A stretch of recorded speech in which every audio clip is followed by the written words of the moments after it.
there is a point that you have been making. There is a point that you have been putting forward to the world that you are pretty much alone in.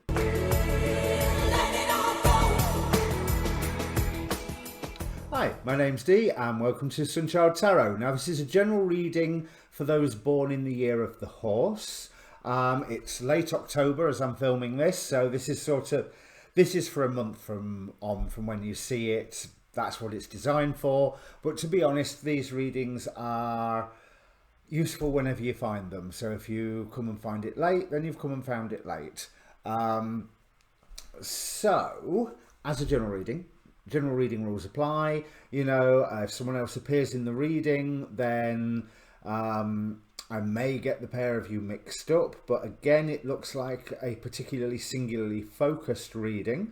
I still haven't worked out whether to say they are self-focused readings or you-focused readings, because both seem a bit wrong since I'm just sat talking to a camera at the minute. And I'm not doing a reading for myself here. So timing is far from absolute. So it's probably one of those readings where when you recognise the circumstance, that's when to have a think about what is said. But what you can do is ask a question beforehand. So take a moment, think about all the questions that are around you, and then focus on one of them. But be aware of all of them, because the cards will answer what they please to. But that act of focus gives energy to the process, which hopefully I will return to you in the form of an appropriate reading. And if you don't get that, then the universe will find a way to bring it back to you anyway. So housekeeping, there is a link down there to the Facebook page for this channel where I post all of these videos, obviously, but I also post all the astrology like weather forecast videos that I watch, so you can learn alongside with me, because it gets fascinating, and certainly with 2020, what a year it's been. And also that Facebook page has its own inbox, so if you're wanting to approach me for a personal reading, that's one of the good ways to do it. I am also on Instagram at Sunchild Tarot, Twitter at Sunchild, and Tumblr, if people still use that, which apparently they do, at Sunchild Adventures. So with no further ado, let me bring the cards up for you, because that's enough waffle out of me. There we go. So there's quite a number of messages here for you today, horse. There's certainly a progression of events starting here that carries on, and the oracle cards seem to be referring to slightly different bits along that path. But I want to draw your attention to the bottom of the bottom of one of the decks here. This is the in-between tarot, which is this main middle row, and this is a card which is the star and going to the moon. So remember, the in-between tarot is literally the space in between two cards. So on one side of this card is the star, on the other side is the moon, and what it talks about is hope turning into fear. And there is that sense of fear of the unknown that's going on here. But I've already decided to call this reading something along the lines of, it's not the disaster it appears to be. Because notice, we do have a tower card in the middle of the reading, but we also have the tower reversed on the bottom of my double deck. And more importantly, the two main decks, we have the World card and the Nine of Cups. So whatever is happening here is... it's a cliched phrase, I know, but it's that it's happening for you, not to you. So, with that build up, the Enter the Jade Temple talks about conflict. And it talks about conflict resolution being on its way. And this makes sense because we start with the Five of Swords clarified by the Seven of Wands. But when I turned over this first card, yes, I thought, oh, great, conflict. But as often with these, I call them my massive tarot, I have no idea what the deck's called. I saw not just the 5, but I saw the 4 and the 1.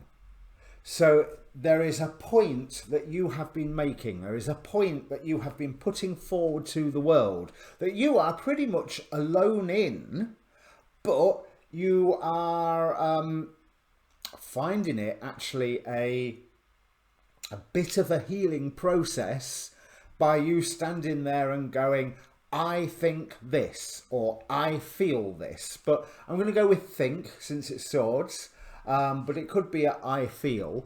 But the I feel implies a judgment of that is wrong, or this is right, which those are thoughts as well as feelings.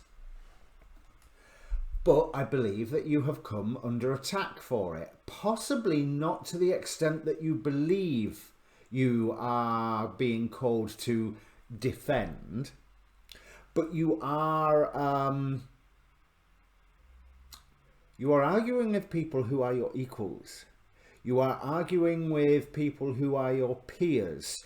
You need, and you are, I think, able to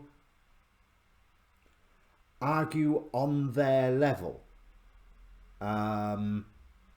which is because they are just as bright and just as mentally agile as yourself, but you are put in a position where you are looking to not even assign value, but demonstrate the value of whatever burden or whatever course of action you are contemplating. And I think this course of action is one that there's a lot of knee-jerk reactions to it, mainly possibly because some people think it may be a little immature. It's we have the King to the Page of Cups, because in the in-between tarot, the 1 to the 10 go in a circle, and then the court cards go in a circle. So, King to the Page, which talks about a return to childhood. But think about this. This is cups. This is dreams. This is passions. So it's almost like reactivating a childhood dream. Or, I'll stick with that. Reactivating a childhood dream. Or looking at something with not a youthful naivety, but a wonderful youthful naivety. Because I really do feel like it's almost like a return to first principles. And you need this because your energies recently have been stuck. You know, to put it bluntly, they are stuck and they are needing that sense of dream, that sense of wonder, that sense of awesomeness, that sense of this is what I want to achieve being injected into your energy field. You know, there's into your life, into your job, into your role in the family, social structure, whatever. And the burden that you are taking on by this, you're well aware of it, but you, like I say, you do see the value in it.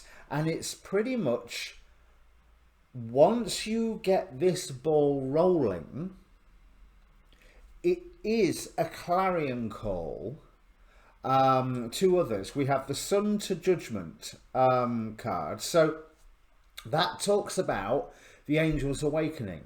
But it also talks, there is a bit of a downward slope here, certainly for someone looking in, because we go from the Sun to Judgment, and Judgment can be quite a intense experience, and then that's immediately followed by the Tower and the 7 to 8 of Wands. Now the 7 to 8 of Wands card is basically get the hell on out of here. So there is something that crumbles that makes you go, oh no, I'm off. But I want to say that crumbling, it's not the disaster, because with the Tower reversed on the base here, it's not the disaster that you think. You don't need to let hope change to fear.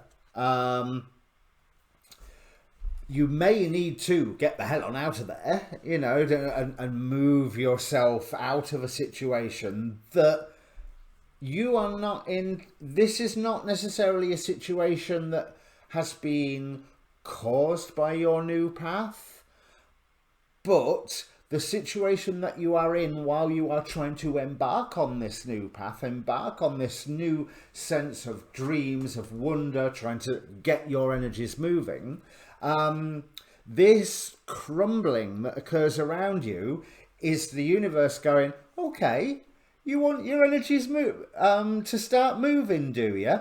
Now let's see what we can do about that. And I think that may be quite an intense, I mean, I've immediately got the idea of that sort of scared budgerigar look, you know, where they lean backwards on their perch and they're just a bit like, they're not going to move, but they're not going to get anywhere close. Because the universe is matching you. You want your energies moving? Okay, says the universe. Let's move some energies. But remember, the universe is big, and therefore it's probably got big fingers. Now, as I say, there's this new idea, this new statement, this new form of expression, this bit where you're starting out to say, no, this is my point, and you're initially feeling defensive about it, feeling under attack, having to defend it, having to assign value. But one thing that we've got, hexagram number 52, which is mountain on top of mountain. And it talks about how two mountains together support one another. There is an element of being still implied in this hexagram. And yes, you are to be still. If someone is attacking your point of view, let them. Let them do it. Let them finish. Let them say everything that they need to. Because, one, it might be productive for you. They might actually say something useful, which makes you go, okay, yeah. Whether that's something for you to take on board or to know how to counter, well, that's an individual circumstance. That's up to you. But this, you are nurturing yourself, and I feel quite possibly nurturing others by taking this stance, taking this point of view. And if you sit back and allow that criticism to come in, and yes, defend what you're doing, but don't defend too soon. Don't be in a hurry to defend it. Let them express themselves. Let them wear themselves out on how wrong they think you are. Because like I said, there may be some value in what they say. Either because there is value in what they say, or there is value in you learning how to counter it. But what you are doing begins to be a clarion call. And the only way that can be a clarion call is that, one, this point of view that you have, you do need to take on the burden that this point of view implies, but you can do it through a great amount of planning, through a great amount of maneuvering. And again, that's why I say, yeah, let that criticism wash over you, because that in and of itself is a nurturing force, because of the two reasons that I've said already, but also because what you are trying to achieve does become a clarion call, and it helps you, this process helps you feel better about what it is that you're doing. Because just because you may feel like you are right does not necessarily mean that you feel good about whatever this point is. Because there's a huge difference between being right and feeling good about it. Because of the changes, as you listen to some of this criticism, there are going to be bits where you go, oh God, I hadn't thought of that. Yeah, because if I'm making this point of view, I now have to do A, B, and C as well. And I've got to stop doing these things as well, so that, you know, I am coherent in my argument, so I am not hypocritical in my argument. And again, another good use for that criticism coming in. But it also means that you can plan on how you are going to do this. Now, we next have, which everybody is happy to see, the Two of Cups, clarified by the Three of Swords. So, a wonderful unity coming together and heartbreak. So there's a couple of ways that I want to go with that. It's almost like there's...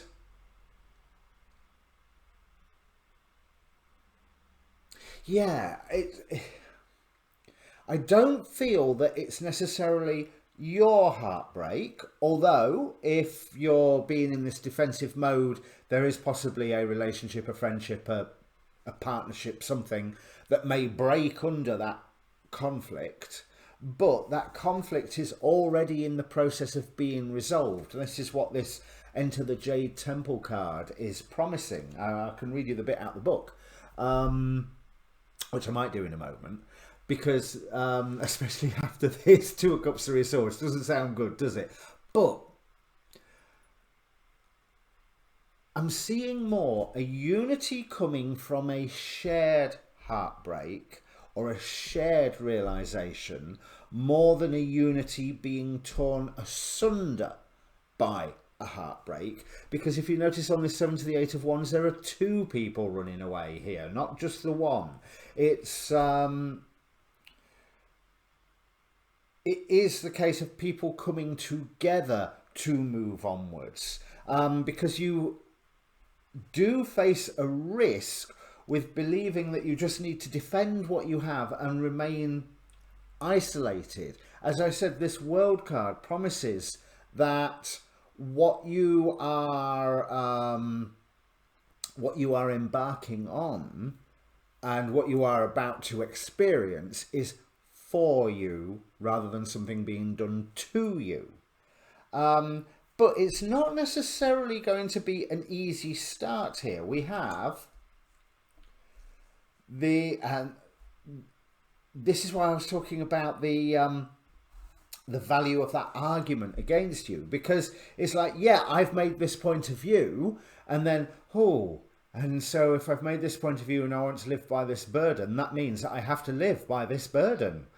And how am I going to do it? And what am I going to be forced to do to make ends meet and forced to do to survive? Five of Pentacles here. Because it's just causing stress. That's fine. Allow that stress. Think of the litany against fear from Dune, which is definitely back in public consciousness now with the Dune film being released. I will let it pass over me and through me, and when it has gone, then only I remain. Because there seems to be, oh my God, what will I need to do to make ends meet? And there's so many options, but that amount of options is initially only causing you stress, but you are very, very nearly there. You're very, very nearly at a point of rebirth. There's these last two cards, Ace of Cups, happy, happy, joy, joy, love.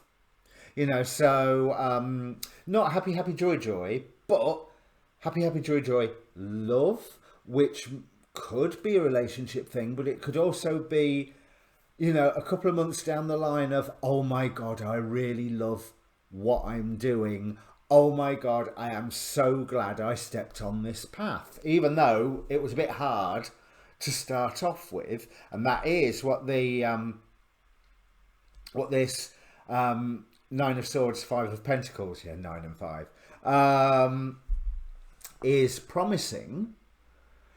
But that's also a rebirth thing. All of that is self-inflicted. With 9 of Swords, 5 of Pentacles, that is self-inflicted stuff. You can be beating yourself up. Be as the mountains. Let it pass over you and through you. And once it has gone, only you remain. Because this really does indicate a sense of stillness. And a sense of stillness... You're in motion here. You're running away from something that's collapsing. You're in motion here because you are making a point. But there has to be this sense of stillness behind all of this. I think you're going to be able to build this stillness as you identify the value in this point that you are making, this thing that you are believing. And the reason I'm saying that is because I rather feel here the Five of Swords, I think this. And then life is turning around and going, have you really thought that all through? What about this? What about that? What about the environmental impact? What about how it's going to affect your family, your home, your wardrobe even? Do you know what I mean? This is, oh, so you're campaigning against sweatshop labour, are you? Where did you get a shirt from? You know, all those sort of things.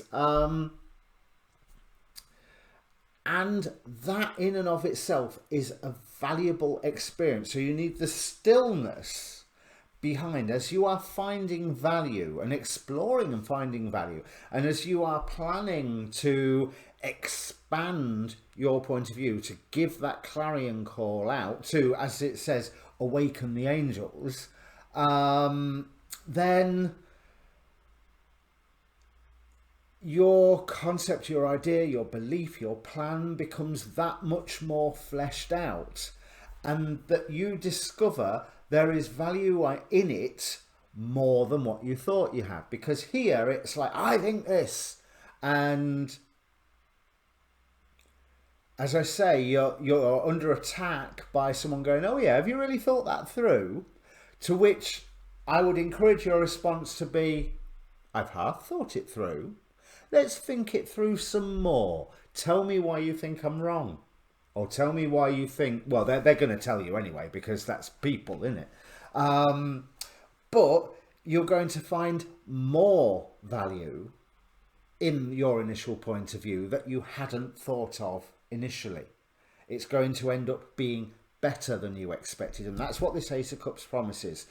Just be careful about acting too defensively to protect everything that you need to protect, because this Four of Pentacles indicates that your base necessities are going to be protected. But notice it's four very colourful pentacles in a black and white world on this card, and the colour has drained out. And the whole point of the Ace of Cups is that the colour should be injected. The whole point of Duma, the Angel of Dreams, that return to childhood, that nurturing dream, nurturing that wonderful teenage innocence that I was, or childhood innocence that I was on about earlier, is to stop you from being stuck.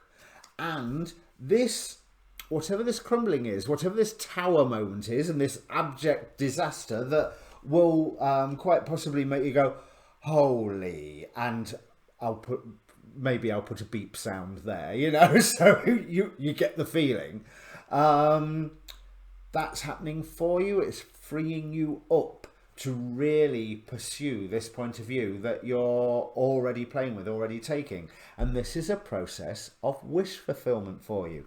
But I also want to point out the amount of nines we have here. 9 of Cups, 9 of Swords, 9 of Wands. So the only thing that's missing is the 9 of Pentacles, isn't it? Out of my Secret Tarot deck. I think it's the Secret Tarot I'm using. Yeah. So this is a good thing for you. I was going to read out the Jade Temple. Kuan Yin in a temple of peaceful jade causes all conflict to elevate to higher peaceful resolution. A resolution and healing of any situation that is concerning you is already underway. And it's already underway by the fact that soon something involved in it is going to come tumbling down around your ears. And as I say, that's a good thing. But there is still the impetus of, yeah, let's get out of here now. In fact, you are being asked to begin to feel the relief of that resolution now, so that you can more readily receive the divine solution and blessing of peace from the beloved Kuan Yin when it arrives. So as I was saying, that stillness, have that stillness inside of you, so that as that criticism comes, what good is criticism against a pair of mountains? You know, the mountains don't even have to shrug. It's sound waves that bounce off and then disappear. But it's going to give you so many useful tools, because with this particular Ten of Wands, yeah, it's a burden, but I always feel a rather Machiavellian aspect with it, with the lady here in the cocktail dress holding a skull and a cigarette in the holder. She's a mover and shaker. She is not necessarily, she looks very like 20s high society, but I'm thinking more that the image it gives me, I'm trying to think of the right, sort of somewhere between Penny Dreadful and the Umbrella Society and the League of Extraordinary Gentlemen, and that whole, this woman here is the financier. This woman here is the one who pays Indiana Jones to go on his explorations to bring back whatever artifact that it is she is after. You know, so she is clued in.